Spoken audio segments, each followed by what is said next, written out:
Well, our top story today from the GatewayPundit.com, it turns out that the Disney ABC News bosses gave The View co-hosts a Trump directive that they hate. We're talking about this story and so much more here on the Gateway Pundit's Week in Review.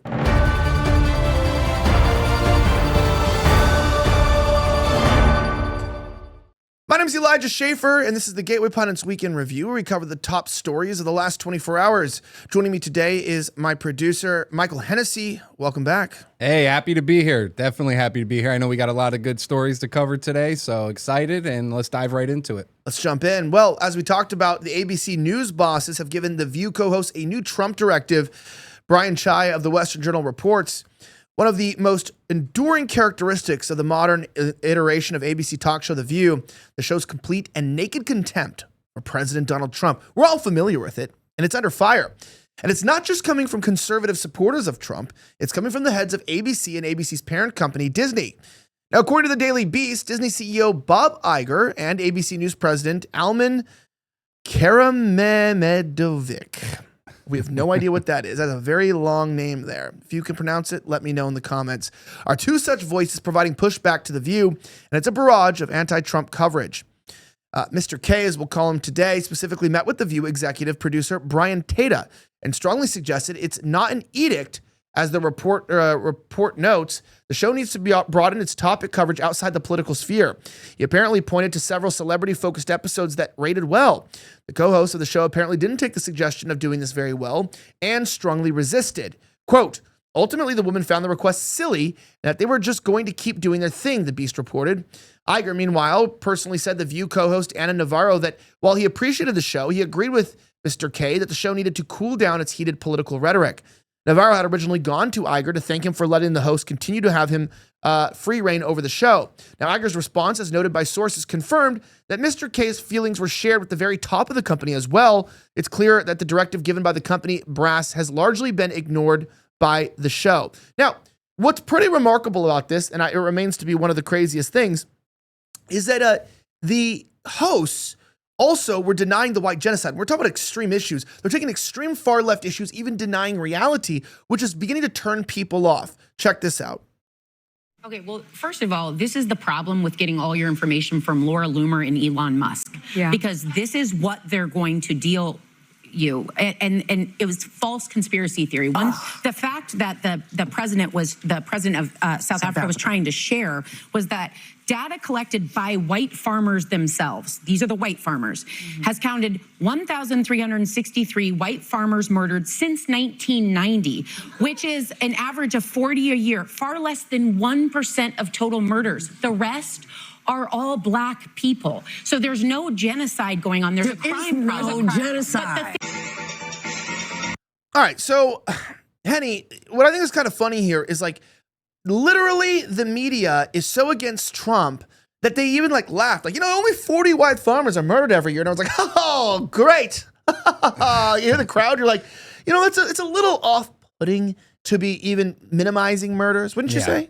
Yeah, I think it's very off-putting. If the situation was reversed, if it was any other nationality, if it was any other skin color, they'd be, you see it all over the media. I mean, we even have people looting in the streets. We've seen that in the Summer of Love. I'm surprised that The View is still on, to be honest. Most of the time I find just we're posting clips about them to point out how ridiculous it is. But yeah, what's happening in Africa is terrible. We have the politicians coming out saying, kill the Boer, kill the white peoples, the farmers, and they just want to ignore it. It's been ignored for years. That's why I was excited when Trump went ahead and he actually confronted, their president to say, hey, listen, this is going on, even though he was trying to, just pretend the situation was never there. So I'm glad it's finally getting attention. I hope that it gets more attention, and it's sickening to see the way The View acts. Well, yeah, and I think one of the crazy things, too, that I want to bring up is, we obviously have decided on our own platform. I run a podcast, previously has been called Slightly Offensive.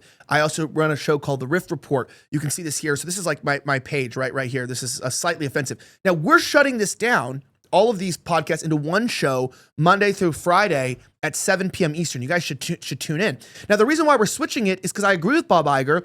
Slightly Offensive had been a little more raunchy, a little more politically polarizing, and then The Rift Report was maybe a little bit too neutral and a little bit too too boring for me. Okay, I prefer to have a little more pizzazz, as they call it in the High School Musical world.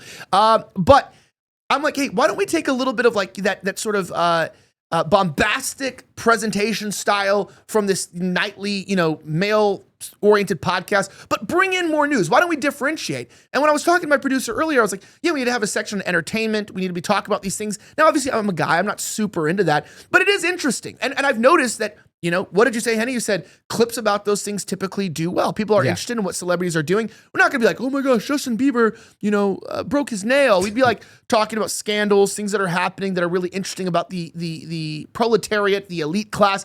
And I think that Bob Iger is saying that, like, look, eventually people are going to get burned out. Like we feel like we're getting burned out by being too, politically polarizing. Yeah. You have to kind of bring it back into a place where you can reach a broader audience.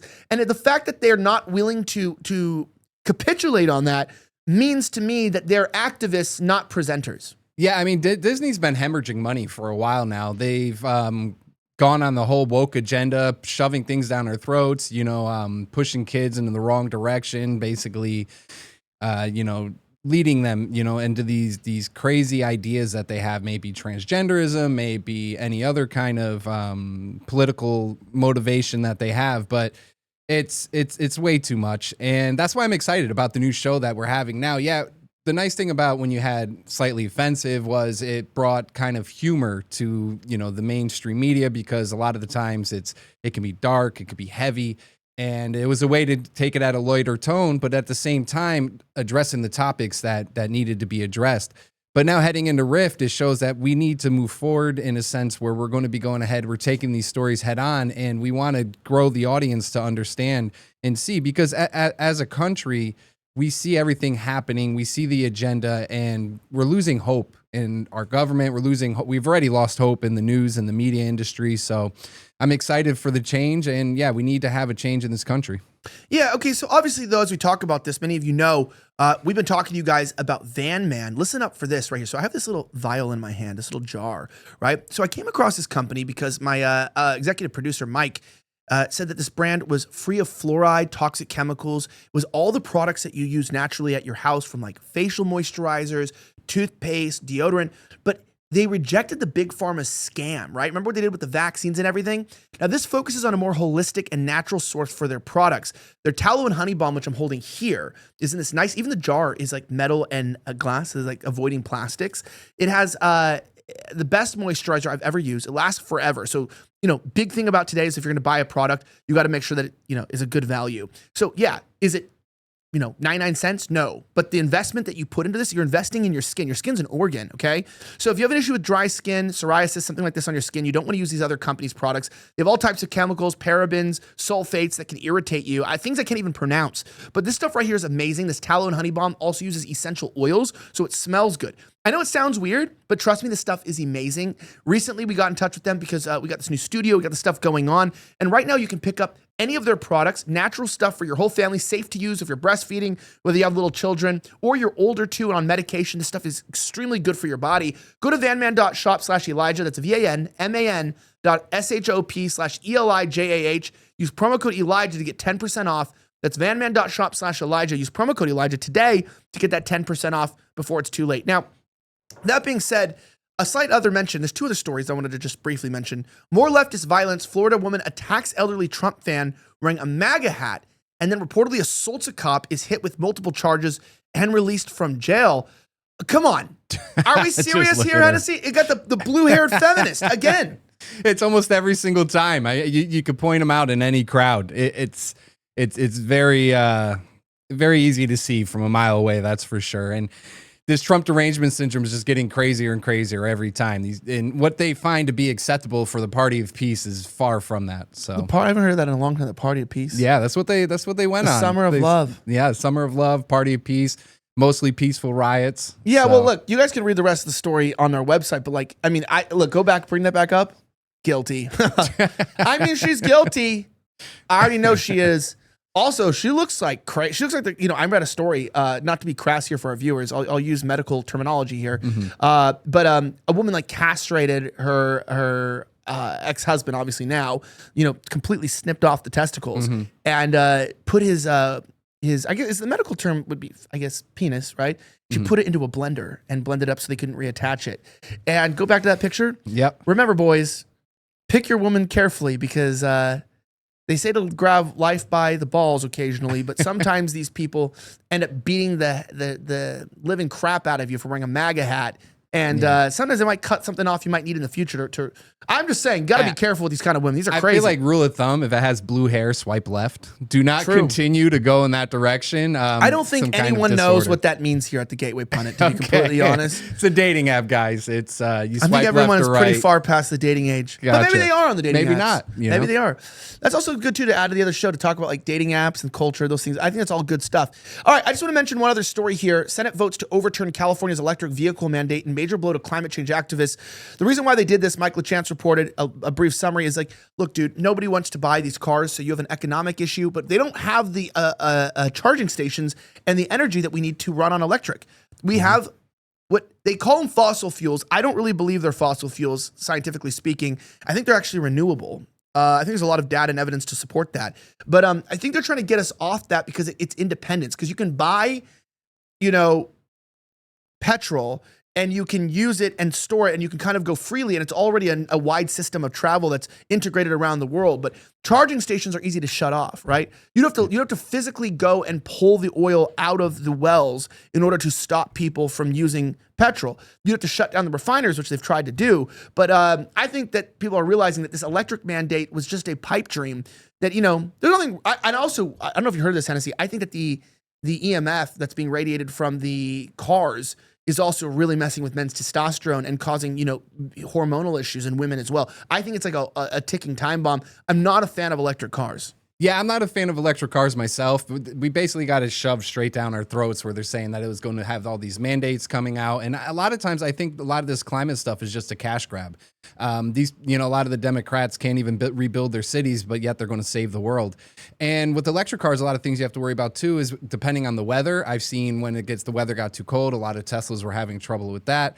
And, most of the time when they would run out, you would see they would be being powered up with their electric. But they be getting it from a machine that has oil in it to try to power it up for them. So it's I'm glad to see this mandate is going and heading in the right direction. But the Green New Deal should just be the Green New Scam. So yeah, it is. Anyway, my name is Elijah Schaffer. If you want to support the Gateway Pundit, make sure you grab one of these mugs at our mug club. You can sign up. When you go to our website, you basically click on the banner. You can go here and you see, check this out. You see how you can go Gateway Hispanic at the top, get ad free, right? So you click at the top, get ad free. You can join premium. See the mug there that you get right at the corner, and you can join. I mean, it's as little as $79.99 a year or $7.99 a month. This is a great way to keep ads off your page. It's really, really nice. Look, the ads are annoying on the Gateway Pundit, and I'm annoyed by them too. But I'm kind of one of these people that I like to turn my annoyance into solutions. So people complain and they don't want to support independent media and journalism, but you can at the website and you get a mug. Check it out. Anyway, Michael Hennessy, if people want to find you and follow you, how can they support you? Sure, you can find me at snowflake_news. I am on Instagram as well as X. I'd love for you to come check out the page. It's just groundbreaking stories. I like to put them out daily, so you're always caught up in the know. And I don't have ads right now, so you don't have to worry about that. But supporting Gateway Pundit, the one thing we do is we complain about the news industry so much that we need to have a company that comes and shares the truth unapologetically and always bringing it to the forefront. So the one thing we don't do is we don't want to support a lot of these people, but the Gateway Pundit is a great start. I mean, it's a company that's done amazing things. It's the leader in bringing the news straight and unbiased, and supporting them goes a long way. So you can get a lot of the information brought to you right to your computer, or they used to say doorstep. Awesome. Have a great rest of the week, guys. May God bless the United States of America. I'm signing out.